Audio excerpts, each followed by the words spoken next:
ওরে হুলকা, এই চিরা শাড়ি পরে এইভাবে আর কতদিন থাকবো? আমি আর পারছি না রে। আচ্ছা মা, তুমি চিন্তা করিও না, আমি আজও তোমার জন্য শাড়ির ব্যবস্থা করতেছি। মায়ের শাড়ি ছিঁড়ে গেছে, ঘরে বাজার সাজানোরও নেই, আমাকে আজ কাজ করে টাকা জোগাড় করতেই হবে। আজ অভাব দূর করতেই হবে। ইঞ্জিনিয়ার সাহেব, আমাকে একটা কাজ দিন। হাল্ক, তোমার জন্য একটা কাজ আছে, কিন্তু খুব রিস্ক।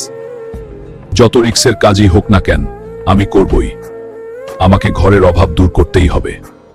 কি কাজ শুধু আমাকে বলুন। আমাদের 10তলা বিল্ডিং থেকে মোটা মোটা গাছ নিচে নামাতে হবে। যদি কাজটি সম্পন্ন করতে পারো তাহলে তুমি পাবে 1 লাখ টাকা। ঠিক আছে, আমি এখনই কাজ সম্পন্ন করতেছি।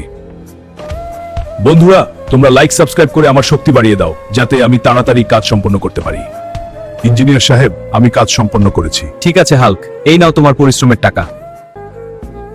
দোকানদার সাহেব, আমার মায়ের জন্য একটি শাড়ি দিন, মা দেখে খুব খুশি হবে। মা, এই নাও তোমার নতুন শাড়ি, আজ থেকে এই চিড়ে শাড়ি পরতে হবে না। আমার হালকার জন্য লাইক সাবস্ক্রাইব করো।